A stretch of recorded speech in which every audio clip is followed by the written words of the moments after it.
It is hard to imagine anyone who has suffered more censorship than this individual. She has been a thorn in the side of corporate tyranny for over a decade. Republicans and Democrats alike equally loathe her for her stance, outing their game. They are one organization, the RNC and DNC, that are posing as two, to give people the illusion of choice and to give the world the illusion that Washington, D.C. represents the people of the United States. And it's not true. That's why I continually do not talk about U.S. this, U.S. that, or U.S. the other. I talk about D.C. this, D.C. that, and D.C. the other. Because there is a clear line now. And it's easy to see, and with the help and the efforts of this young lady, it is becoming more and more apparent to more people in the world what's really happened. It is equally as difficult to try to find something that Abby Martin hasn't uncovered already. I do, however, have a piece of the story in Venezuela that I haven't heard her speak of. And it's going to be nothing short of a gut punch if it gets out. I found a document that proves, beyond the shadow of a doubt, what happened in Venezuela wasn't some slow motion collapse of a socialist society because of failed policies or mismanagement. What happened in Venezuela was a coordinated strike on behalf of Big Oil, DC, Saudi Arabia, Canada, Iraq, the UAE. They all colluded to take that country down, to first change the markets so that when Venezuela collapsed, DC and Big Oil could step in and service those customers, and then long-term go into Venezuela and then make that a resource of U.S. Big Oil, no longer serving the people of Venezuela. If anyone doubts what happened as far as the price of oil goes, we'll just cover the basics. In early 2014, oil was north of $100 a barrel, up to about 110. By the end of, I should say the fall of 2015, it had dropped below 40. In fact, the entire run was from $125 a barrel in 2012 to $30 a barrel in 2016. Now, I just want, for 1 minute, those who out there who disagree with me,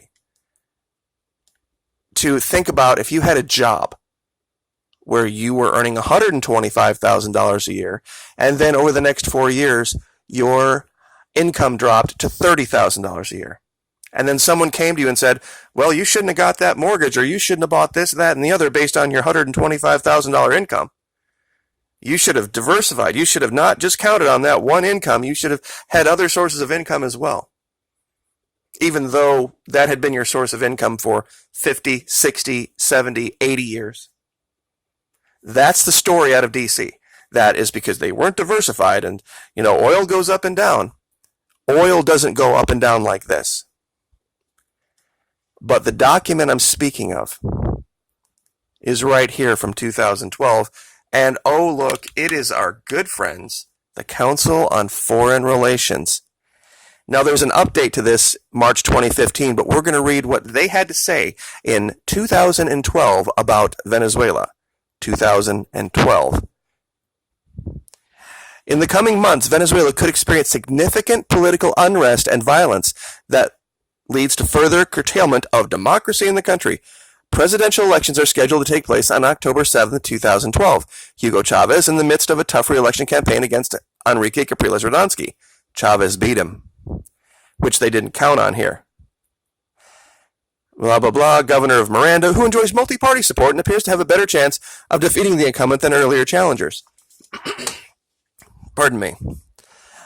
Over the course of the past year, Chavez and several of his most senior associates have asserted that there will be instability and violence if he is not reelected. At the same time, Chavez is battling cancer, but has shared little information about that. Now, he didn't at this point have a successor. People knew about Maduro, but they didn't know for a fact he was going to take over.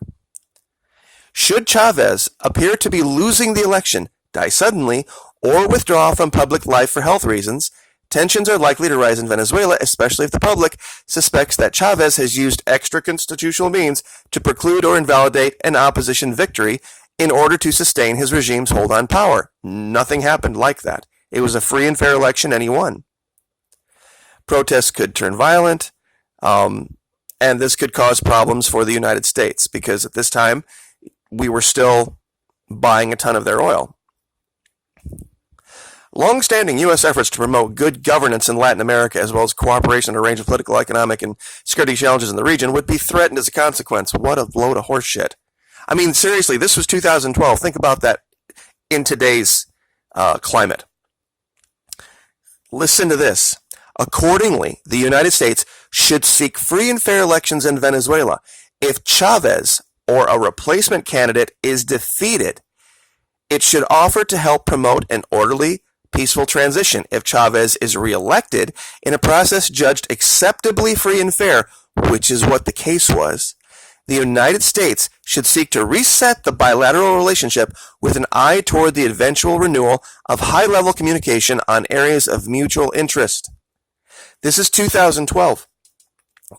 This Council on Foreign Relations was stating that if Chavez was to win, and it was supposed to be, and it was, free and fair, that the U.S. should relent with this regime change nonsense and say, you know what, this is the will of the people.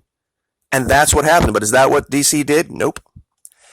If the election results appear fraudulent or apparently legitimate results are nullified, the U.S. should encourage international pressure to restore democracy, blah, blah, blah. That wasn't the case in 2013. Not only did Radonsky lose to Chavez, and UN observers went and saw that and said it was free and fair, D.C. went and saw that and said it was free and fair. They didn't expect this at all. They did not expect Maduro to even show up or win. This was the part they didn't get. The contingency. Political unrest leading to a suspension of democracy before or after the upcoming elections is not inevitable. If Chavez can participate, win convincingly in what is accepted as free and fair, while seemingly remaining healthy enough to govern, the opposition will likely concede and violence will be avoided. If Capriles wins convincingly, is recognized internationally as the victor, and can reassure Chavistas of his intention to work for the benefit of all, trouble also may be averted. Although Chavez has indicated he will respect the results of the election, most plausible scenarios for instability and conflict in Venezuela derive from the premise that the Chavistas will not willingly surrender power and would be willing to provoke violence, orchestrate civil unrest, or engage in various forms of armed resistance to avoid doing so. The exact opposite happened. The exact opposite of what they predicted or what they called the contingency happened. There's nothing to indicate the opposition has the will, wherewithal, or weapons to challenge the Chavistas through violence.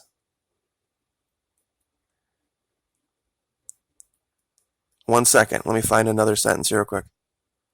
Chavez, on the other hand, has worked assiduously to inculcate supporters with the notion that a Capriles victory would be achievable only through deception, collusion with the remaining quote-unquote independent media, and covert U.S. support. Now, at this time, they're saying this is completely unbelievable. Look at it in today's context. The Chavez government also insists that an opposition victory would result in the termination of the popular Chavista social programs known as Misiones Bolivarianas. That's the case. It would. Because what have we heard out of our government? Evil, terrible, horrible socialism is in the twilight, and that's basically the basis of it. And would return to power the elites who had earlier governed Venezuela, and they don't say here that to the point of 85% poverty. Chavez has added huge numbers of workers to the government payroll and extended direct government benefits to many other low-income Venezuelans. Do you realize that 100% of North Americans have government benefits? It's called Medicare and Medicaid. Further complicating matters, you're going to love this. Chavez has announced an economic plan for his next term that would accelerate dismantling the private sector economy, putting those who defend democratic pluralism, free enterprise, and private property on notice of his intention to complete Venezuela's transformation into a socialist state. More than a year ago, his brother, Adán Chávez, the governor of the state of Barinas, publicly advised Chávez's supporters that they might need to defend the Bolivarian revolution by force of arms. And look where we are today. 3 million man militia. Now, Chávez's defeat on October 7, this is contingency continued. They talk about street violence, state-controlled media, endorsing martial law. Never happened. Chávez wins the election, which he did, and then almost immediately dies or withdraws from public life. That happened. Now, here's where the CFR goes off the rails. A state of emergency is declared. New elections are required, but also new candidates. Since none of Chávez's chief lieutenants appear to enjoy sufficient public support to assure election, cracks begin to appear in the Chavista movement that prove difficult to reconcile. It is also possible that the opposition splinters. In many respects, Chávez holds the opposition together, much as he does his own coalition. They totally blew it here. They had no idea about Nicolas Maduro. They didn't even consider the idea that Chávez had the support of the people. And his ideas, the idea of Chavismo, had the support of the people. And let me say this to any North American out there thinking that I'm some kind of anti-American. This is the business of the people of Venezuela, not ours. They have some really good ideas, like an armed militia, an armed trained militia. But what's good for Venezuela should be good for Venezuela. That's why I'm a states' rights guy. What's good for Texas? Great for Texas. What's good for California? Wonderful. Good fences make good neighbors. That's why I say we should govern ourselves. The election is held and Capriles wins. This has never happened. Capriles wins and there's unrest. This is also something that didn't happen. The election is held and the results are too close to call or are unacceptable by the government. That didn't happen. You see, this is what happened down there. 2 elections in a row, Radonsky, the opposition, got thumped. He got thumped by Chávez, and he got thumped pretty bad by Chávez. He lost by 11 points, but he only lost by 1.5 points to Maduro, meaning that the people were voting for an idea. The people were voting for an idea. Chavismo. You know, recently, there was this blonde Fox News, Laura Ingraham, came out and she led off, and Jennifer Hammonds covered it, talking about how Venezuela at one time was this thriving society. Yes, under Chávez. This coordinated strike by DC and Big Oil that collapsed the price of oil, and then when Venezuela, like every other country in the world, had to go seek loans to cover the shortfall, Venezuela was prevented. Nigeria wasn't. Algeria wasn't. Kazakhstan wasn't. They all got loans. And they made it over, and oil still really hasn't recovered. So they're still pretty much bowing the knee to the IMF, but Venezuela was a very specific case where DC colluded to take this society down. Warning indicators. Now remember, this is 2012. Weapons are distributed to the militia. This is 2012, Council on Foreign Relations. This whole story about Venezuela being disarmed is bunk. Military units are repositioned. After the abortive coup of 2002, Chávez created a national militia, organized outside the formal military chain of command and drawn from the social and economic strata in which Chávez's support is strongest. Weapons for the militia, however, remain under the control of the regular military. Arming the militia would be tantamount to putting military weapons in the hands of the Chavista base. See, this is where I diverge from the gun community in America. Since the word militia appears in the Second Amendment, in fact, it appears before anything else, that's what it was there for. And if you look at what was going on at the time, they wanted each state to have its own ability to defend itself.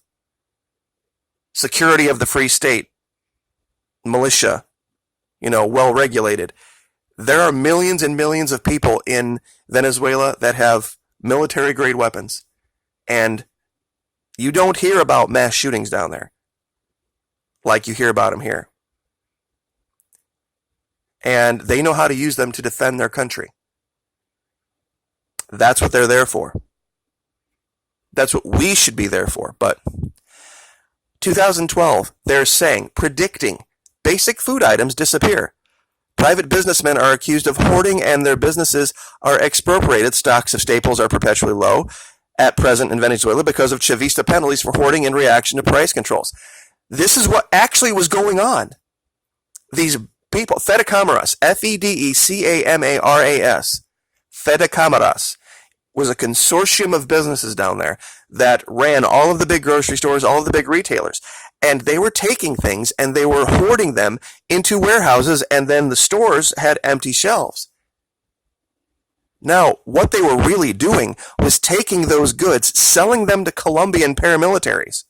Remember, in Colombia at this time, Santos had just signed the peace deal with the FARC and the ELN, the two evil, terrible, horrible left-wing paramilitaries, leaving the right-wing paramilitaries to run the country, go into Venezuela and cut these deals. So these store owners, when people would come and say, where's this, that, or the other, they'd say, gosh darn Maduro, he doesn't have anything but, I know a buddy, I have a pal in Colombia, and you can buy it here if you go to this place at this time, and he'll have it for sale out of the back of his truck. This is the game they were playing.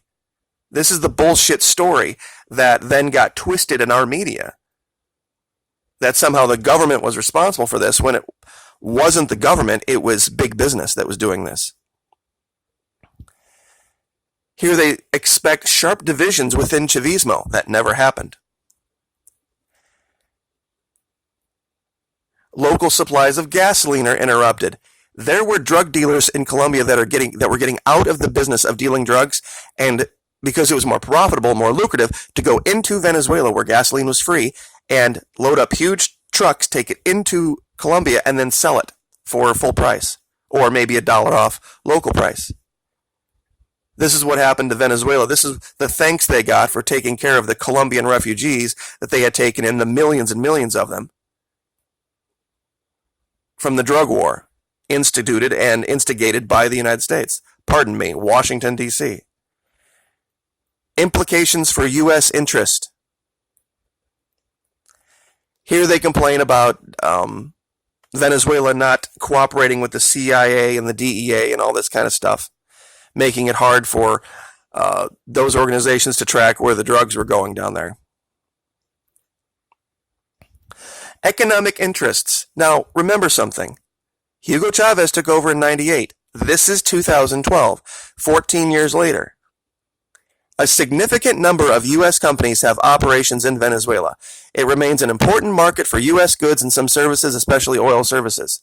If this was some evil, terrible, horrible place that you couldn't make a profit, why would they have bothered? Many of these companies could be at risk if violent internal conflict broke out.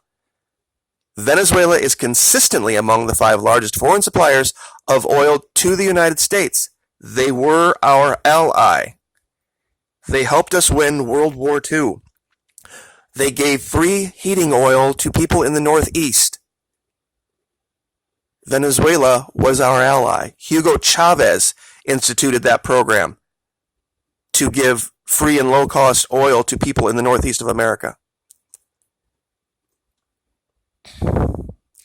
The United States is now less vulnerable to cutoff of supply from Venezuela, as U.S. domestic production has risen and imports from elsewhere could relatively quickly replace Venezuelan oil. This is them telegraphing. This is what they were trying to do.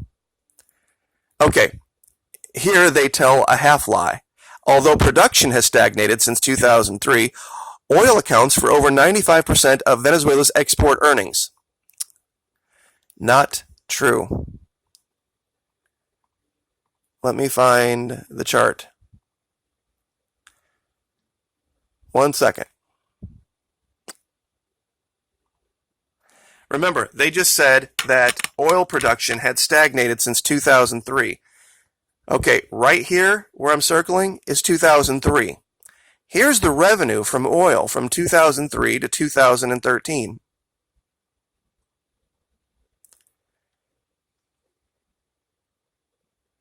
Does that look stagnated to you? You see, they didn't increase the output, the price went up. What happened over here, They love to say, well, this is when Maduro took over and that's why it fell apart. What happened here was the oil glut. Preventive options. I'll go ahead at this point, since we are 20 minutes in, and I will give you this link. And you can read this for yourself. But it talks about the U.S. urging Brazil, Colombia, and other countries in the region to turn the screws on Venezuela.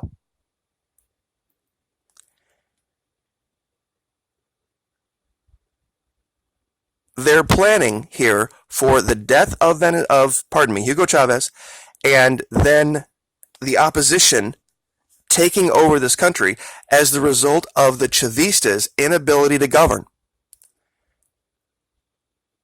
This was something that completely took D.C. by surprise. They had a plan, and it failed. Here it talks about getting the OAS involved, which D.C. did. The United States could bring the issue of Venezuela democracy to the UN Security Council. They've done that and failed. The U.S. could suspend visas for all individuals, officials and non-officials, government and opposition. Remember, this is 2012. They had this plan. None of this has been reactive. This has all been proactive. In the event of violence or an interruption of democracy, the U.S. could freeze individual bank accounts of key figures. Military options. Here, they even say direct military involvement appears inappropriate. And makes a ridiculous allegation. The United States has never unilaterally intervened militarily in a South American internal conflict, criticisms of Plan Colombia notwithstanding. Read up on Plan Colombia if you're not up to speed on that. That's just ridiculous. Even multilateral military intervention in any but the direst circumstances, quote-unquote Haiti, is all but unthinkable. Those of you out there who think this would be some Iraq, something where we would go in a couple of weeks and we would just blow over them and be a piece of cake, even in 2012 they knew. And our generals know. Every single military advisor that has advised our current leader in the West Wing on this has said it would be a horrible bloodbath with no guarantees, and we would be sending bodies back by the hundreds, if not the thousands.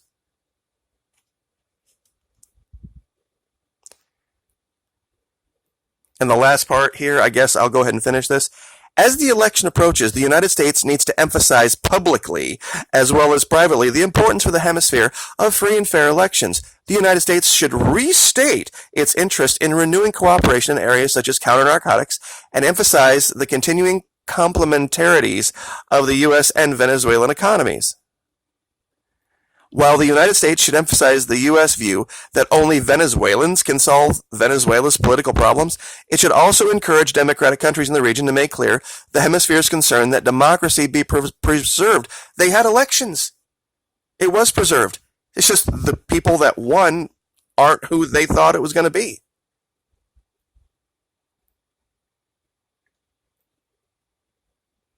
So, anyway, once again, I will leave this link for you guys, and you can read it for yourself and the update. But it is basically an admission. This is a tantamount admission to a coordinated plan, a coordinated strike that began all the way back in 2012. That's why the previous administration, Barack Obama, had labeled Venezuela an extraordinary threat to U.S. security and instituted sanctions of his own.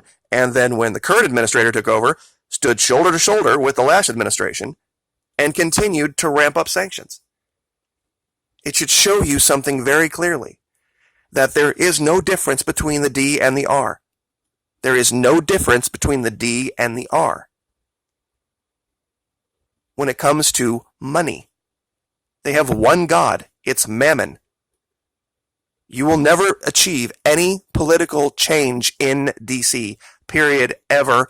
End of subject. And I know a lot of you who are my age and older get this. But if this channel could achieve one thing, if it could bring this idea into the mainstream, into the light, that no one with an R, no one with a D, at any level Our Constitution doesn't provide for political parties or give them any kind of deference whatsoever. Prior to 1950, the electors of the Electoral College were not assigned to parties. This idea of Republican electors and Democrat electors is antithetical to everything our founding fathers intended. If you want to see something very close to what our founding fathers intended, look at Venezuela.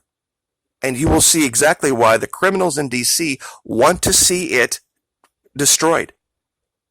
Because if we look into this, we will see our history. Simón de Bolivar and George Washington, a spooky amount of parallels.